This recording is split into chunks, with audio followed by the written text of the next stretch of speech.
You ready? Not only for me, please, for the remaining speakers too, right? So we need you always to be energized. We're talking about energy here and water. All right, let me start with this beautiful quote here. It says, doers of things. Who are they? And a lot of people, when I spoke about this 2.5 months back, and through the net, a lot of questions came to me. Rashid, who are they? What do you mean by doers of things? I said, if you attend our program, then you'll be knowing who are they, right? So let's discover who are they. But I need please to have your heart, your mind, your ears with me here, please, yeah? Bear with me, sure? Are you? Yes. All right, let's go for it, right? Who are they? As I said, they're people. They're not aliens, they're people. But who are they? We'll be discovering this. But before I proceed further, this program is actually to rising to the top and becoming a great leader is what this program is all about. So I really want you to rise up to see you at the top always, to see a successful leader. How? We'll be discovering. So this presentation is a bit different than some statistics and pictures and the figures you may see when you talk about energy and water at the global level, right? I've been touring, I've been speaking in more than 70 countries for the last 10 years. As a keynote speaker, I'm talking, not as a panelist or as a keynote speaker, more than 70 countries. And everywhere I go, we are stuck with those numbers, figures, and others. I won't bother you with that now. What I'll be talking about today is about caring for humanity. Caring for humanity. So let's see, feel, act for the humanity together today. And that is my hope. That's the hope I'm hoping to see at the end of the day, not only from my side, but for the rest of the speakers. Whatever they say, they present, they speak, it should show some humanity and caring for humanity. Right? So there was breaking news. Breaking news, no news is good news anyway, so it's about the coronavirus outbreak. That was the news, was a coronavirus outbreak. But let's go through this. The Dr. Lee Wingling, he was about 34 years old doctor, when he passed away. You remember I said about who are the age of 30 to 35 this morning? And there's so many messages. Actually, this is the time where most of the fun goes in our life, between this age, 30 to 35. This is where the defining moments, this is where the direction changes. And most of us, that is the average at the global level. And we'll be seeing. So he was the first doctor to warn the whole globe, including the Chinese, that this virus is not curable. We cannot defeat this virus. It's going to hit us badly. So the doctor, the following morning, he was silenced by the police. He was called by the police and said, hey, you need to shut up. Don't talk about nonsense anymore. And please say sorry to the whole community that what you have said about this virus was wrong. So he was silenced by the police. And that was late December last year. He died, unfortunately, last Friday after becoming infected with the disease. And his wife at the moment is infected too, right? He died, and the time they announced his death, in less than 3 hours, more than 200 million. So he died, and more than 200 million tweets and messages were coming across the globe, supporting this man and supporting his death, and pushing the Chinese the Chinese country and his village to say sorry to him during his morning. So this is the man on the scene. The scene here when he announced about the breakout, right, of the virus. Then when he was affected, a couple of hours before he died, and this is his death day, the morning day, Friday. More than 200 million people. But unfortunately, sometimes it's not good to be in a success zone. Not good to be in a success zone. And for that reason, I remember at the age of 35, again, I was 35 when I have written this book. Small book, consists of 12 real stories of mine, not somebody else. When I said, is success a sin? And I was at the age of 35 years old when I wrote this book, long time back. I'm sure most of you are wondering, how old are you now, right? You won't get it now, maybe at the end of the program. All right, so long time back, I said, is success a sin? No, definitely it's not a sin. But sometimes you feel that whatever good things you're trying to bring to the society and other society, preserve it differently, right? So for that reason, I've written this book. Again, UAE, we have shown a big emotional commitment, solidarity, to the friendly government of China and the people of China to overcome the disease. And probably some of you are familiar, they are the three towers of ADNOC in Abu Dhabi. They were just, shown how much commitment toward the humanity we are showing. Thanks to Your Highness Sheikh Khalifa, you're always a good example to be followed. Again, Dubai is not too far.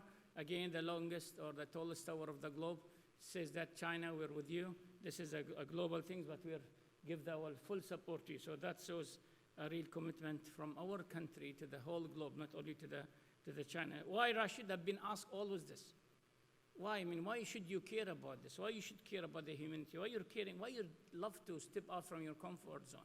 Just be with the rest of the world going. Be quiet, be normal, enjoy the life, keep traveling from place to another. You have the affordability to travel first class, to see the best people, the best countries. Why caring about this? I said, this is what makes me care about the people. Look at this. Makes me sick. Makes me human. Brings me back to my value. Seeing this, very pathetic. You don't want, none of us wants to see his wife or his or children or his mother standing under the truck, appealing for a piece of water.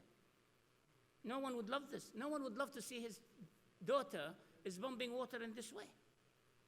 Right? So this is what makes me really sick. What makes me step out from my comfort zone. The world is suffering, is running through so much terrible times. I don't want to see my family queuing for ages to get a piece of rice and a little food. I don't want to hear that. I don't want to see that. So what keeps you awake at night? And this question we ask leaders across the globe. And the answer is innovation, teamwork, prosperity, better tomorrow. But if you ask me what keeps me awake at night, is Africa keeping me awake at night? Look at them. In millions, queuing for food, which makes me wake at night and makes me sick. Iraq, Syria, Palestine, food security, orphanage, refugees, they make me sick. They make me wonder why, until when these things are going to happen. India, Pakistan, Burma, Bangladesh, they make me sick when I see these pictures, right?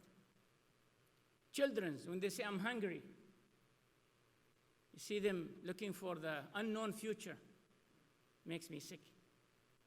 When you see the children during the war and they're losing their lives and the psychological effect they have, makes me wonder and sick. Rebuild process during war, after war, makes me sick, makes me wonder. Where's the humanitarian here? Where's the value? So, you and I, our days are numbered, limited, finite. Someday they will run out, just like the gasoline in our car. They will run out, whether we love it or not, but that is a fact. It's not a mumbo jumbo, as they say. It's a fact. It's a real fact.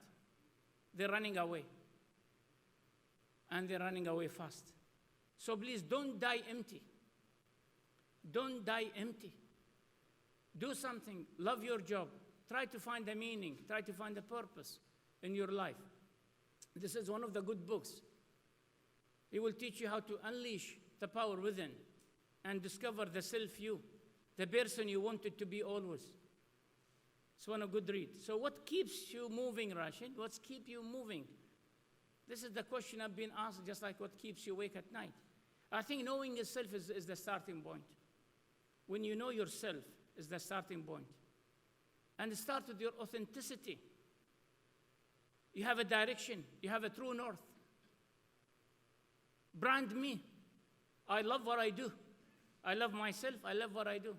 That's brand me, the branding of yourself. And the calling, your gut, strong voice within. I call it your calling. My calling makes me wake up to do things. Wow, look at this. It's me, believe it or not. All right, so this is, anyway, I brought it for a purpose here because your people at the back, you can't stand up to see the beautiful boy here, right? You have all the, yeah. All right, so stop again, it's back to you and me. Stop trying to be great. Don't say that I'm trying to be great. Just be one of them. one of the doers. Are you today? You give yourself promise, pledge that I'm going to be one of those doers. Yeah? Thank you much, almost everyone here. This is what keeps me up. I love this when I see the fair share between the generations.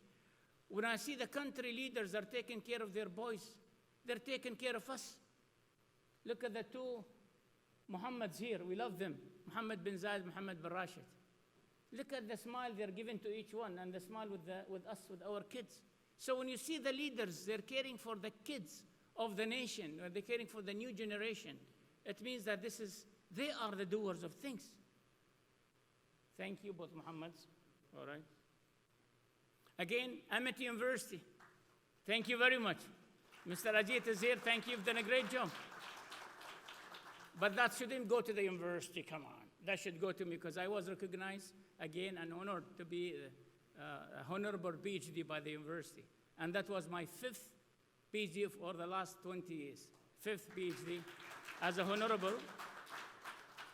And the good news was His Highness Sheikh Ahmed bin Said has handed over the certificate to me, and I was speaking next to him. So I felt great that night. So thank you, Doctor, very much. Ajat, for your appreciation. I do appreciate that. So when you do things, good things, and get noticed, it means that you are one of the doers of things. So that should give you inspiration, right? Again, when you recognize the presence of universe, we spoke about connectivity today, how to connect with him, with the universe, and your personal power in your life, then you can create a difference. This book was written by a gentleman from States called Richard Fuller, and he was kind enough. I never met the man. We never met together, but we met through the social media. He was kind enough to send a few words thanking me for the good, great job I've been doing to the humanitarian. And he said, you know what, Rashid, I have devoted my life to work for clean up the world's most life-threatening pollution, rivers. So I'd love to give you my book. So I'm almost halfway through that book, and I hope when we speak about sustainable development, I can tell you a little bit more about the book. But see, when you do good work, it gets noticed. And sometimes you may not see the people face to face. But now, thanks God, we have the beautiful things called the internet. So it did connect us somehow. So you will be connected with the people whom you're doing good, right? Again, where should I start, right? People sometimes ask me, where should I start then after all this? Where? And my answer is me. Me means you. Start with self. The starting point is self. Self-esteem, self-approval. If you don't have a self-esteem, if you don't have self-approval, if you don't have brand me, then how can you change yourself? How can you change your wife? How can you change the kids? How can you change the company you're working for? How you can change the whole community? How you can change the whole world at large? You just can't do it. So start with me. So I guarantee if you answer the 3 following questions peacefully in a quiet place somewhere, right? Then you'll be able to connect with me, with self-you. How do you want people to think about you and talk about you when you're no more here, when you're gone? What kind of mark, or marks probably, do you want to leave on the whole world, right? What do you want to do that will improve the lives of millions of people waiting for you outside? So if you answer the 3 questions peacefully, I guarantee you, you'll be like this gentleman. You'll be soul-searching mood. You'll be looking for connectivity. You'll be looking for the good things, people who could think with you and be with you on the same page of thinking. So I call this soul, your soul is searching for something. And when you go on that soul searching, 3 things will come to your mind right away. 3 things. You know exactly what you want out of your life and the life of others and the rest of the world. You believe in yourself, and that's the most critical things here. You approve yourself. And then you have a plan for action. There's a big difference between doing or knowing. Knowing something and doing that thing. So 3 things will learn. And then life will become limitless to you. John Wood, probably some of you have heard heard about him earlier. He used to be one of the executives of Microsoft, working in Greater China, right? But he decided he was connected with the world. He was in a soul-searching mood, and he was one of the top executives taking care of the China market. And he said, let go. I want to focus on the education and educating the children of the world. Microsoft cannot do it the way how I wanted to do it. And now he's serving more than, created, by the way, Room to Read. It's a non-profit organization he has created, and he doesn't know that I'm speaking about him. Probably I'm expecting him to speak about me somewhere in the world, yeah? So we're connected somehow. But he has created this Room to Read. Beautiful. Please go Google it. You'll love it. And he's almost touching 17 million kids he's taking care of, right? In 16 different countries. And he has written a book, Leaving Microsoft to Change the World. But the question here, do you need to leave your job to change the world? Probably at a certain time, yes, when you're very well settled. But do you have driving force? Do you have that dream to change the world for a better tomorrow? Does anyone have this, by the way? Do you have that as a dream? You want to change the world? Yeah? We have, what, about 30 only out of 200? So please, we need, oh, exactly. So I love that. We need more hands up, yeah? I'm black out here. Thank you very much. Am I done, or do you want to shut me off?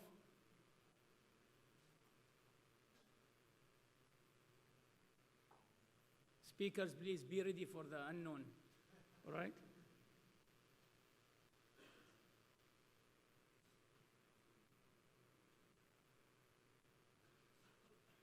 Right after my speech is a break, so do you want us to break now and continue later? He said, no, sir. All right. All right, so you don't need to quit your job. So this is what I have created while I'm still working at SEWA, right? So Alleem R&D Center was created about 5 years, and because of that R&D Center, we are here today. It's been a 5 years journey so far to focus on the energy and the water. But I'm black out here, by the way. Latif, I'm black out on this screen here, so I can anyway work it out from here. So in this center, we know that the world has got so much challenges. One of them is this: 1 in every 2 children lives in poverty around the world. It's not me, it's not the R&D Center, it's the World Bank statement, right? So you could imagine how difficult life is. Asia Bank, talking about the energy poverty, or energy poverty, energy poor. They have a report for 100 million people to give them the energy the best they could. So it's Asians and the Pacific. So you could imagine how difficult and how challenging the life still is when you talk about the energy and the water. Again, we wanted to spread the knowledge of ISO 50001, which is the energy management ISO. So this is one of the things we've been doing. So you don't need to give up. I wanted to live the dream to create Sharjah, position Sharjah, the city of conservation. We've been working hard on that, and we did achieve 2-3 times with the United Nations Climate Change Office. We've been given a certificate by them. So we're on the sustainability path with the UN. So we're doing pretty much good. I have created my list, 21 goals of Alleem Sustainable Development Goals. Right? It's a long list, it's a big list. And not only this, we are all together here to speak and talk about the water and the energy. So we have created a platform for all of us, we, from me to we. So we have gathered together. So you and me, we create we. And this is why we're here, to see what we can do. Again, network with individuals who decided to be the global shapers, right? History makers. They're totally committed to those global goals. Thank you, partners, right? Thank you, partners. They've been doing a lovely job with us. With the R&D Center, we've almost reached 100 organizations from more than 17 countries, almost 100 organizations, and in different disciplines, from the education side, academia, from the business, government, and semi-government. The list goes on, so this is the second list. If you don't see your logo, if you don't have your logo here, please make sure that you have it next presentation, right, which is going to be in 2.5 months, please. So please do network with us. There's no any financial, any administrative commitment here, just living the dream of having a better tomorrow. Again, written a full book about the sustainability and the importance of it, and the 21 goals, written about each of the goals in more detail precisely on this book. So yet, people come to me and you say, Rashid, wherever you talk, we feel lost. we are not only lost, but we are very, very lost. What to do? Where's the starting point? There's something missing in my life. I don't know what is it. I just can't find it. I think what's missing is you have to live your purpose. It is the only person who could discover your purpose. It's not an inspirational book or a program or a speech. It is you. You have to have the harmony, the love of you. You have to accept yourself to have the love, affection, self-esteem, self-approval, to change the way how you preserve and the way how you see things. So it starts with you. If you don't know what's your purpose, how do you know when you get there? How you know when you're lost or not lost? So living the purpose is the starting point. So your purpose is what I want my life to be or to stand for, and what meaningful life means for you. When you speak meaningful life, what does it mean to me? You should have an answer to discover your purpose. The second is, what is my gifts? You are gifted. You are a masterpiece. Each one of us is a masterpiece. You should discover uniqueness about you. What is it? And then again, how can I push myself to become the best version of who I am? What legacy I want to leave behind? I want to give the world. I want to give my family, my community. If you don't have the answer of those four things, how would you discover your purpose in life? How would you move on?